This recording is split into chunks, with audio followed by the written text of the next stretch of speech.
Oh, well, I'm a little weary today, and I'm at the FCJ Center, so I don't want to talk too loud. It's so quiet here, and my friend Christy's in the room next door, so I don't want to disturb her. But I need to make a bunch of videos today, because tomorrow is the big day. And so I need to finish.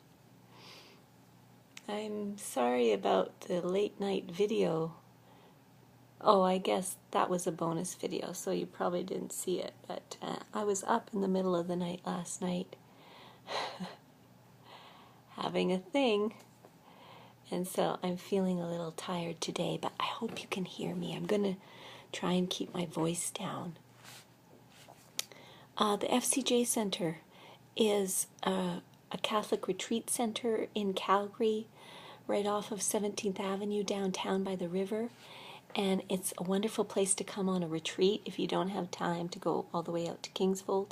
So I'm just here for the day with my new friend Christy, who has never been here before, and I love doing that. I love introducing people to sacred spaces. And I wanted to talk a bit about Elsie, because my cousin Kelly and I had a great conversation about worship. And she's right, I've been talking about worship in these videos pretty well exclusively, meaning corporate singing, when we all get together and we worship, singing and dancing and expressions of worship in a corporate setting. But worship is so much more than that. It's everything that we do is worship. And so, but I don't have another word to use. I haven't come up with a good one yet for the specific kind of worship that we do in a church setting, where we come together and we sing and we love on God with music and with dance and with art. I don't know what to call it. So if you got a good name for it, let me know and I'll use it. But for now, I'll just use worship, okay? Because I don't have another word. But our conversation got me thinking about the fact that I have been talking pretty well exclusively about Jesus and church. But Jesus was messing up my world in a good way, in and outside of church. And so worship was going on. In fact, Jesus has been reminding me of the best Valentine's Day gift I ever gave him, which had nothing to do with church.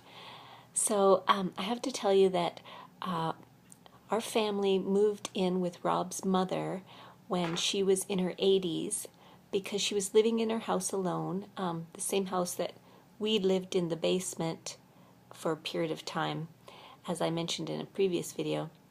Well, she was still living there on her own, and we were just renting in Calgary at the time.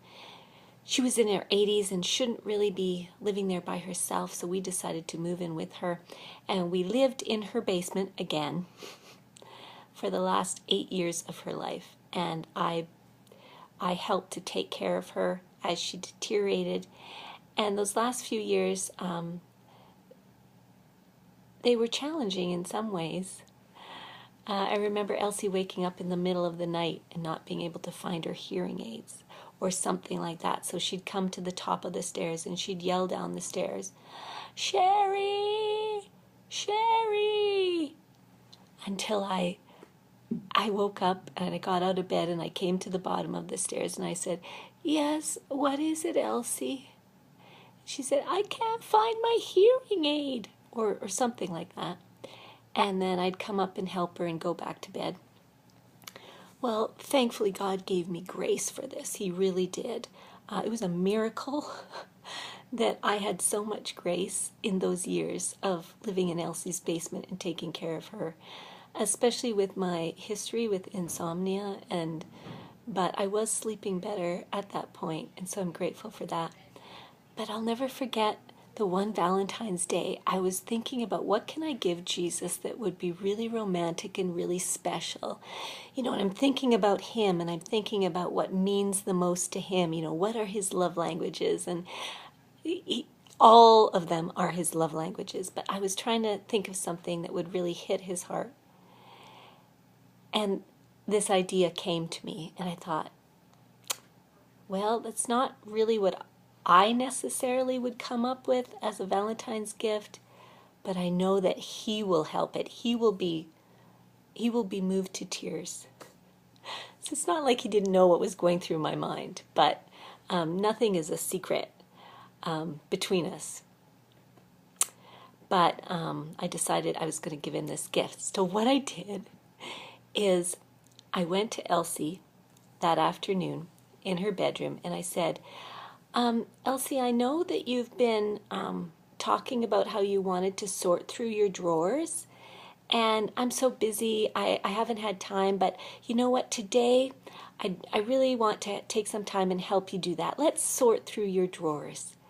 And she was delighted, and we spent a couple of hours just going through her drawers and cleaning them out, all of her books, all of her papers, all of everything that was in her drawers.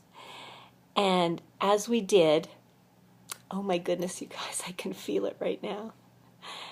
As we did, I felt how moved the Lord was.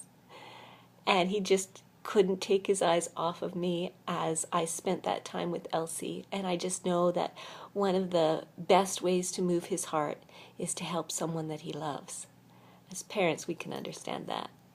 So I just wanted to talk a bit about that, to show that worship is more than just singing your heart out and making a spectacle of yourself. It's also just giving Jesus your life. Okay, next time I'll talk about something else.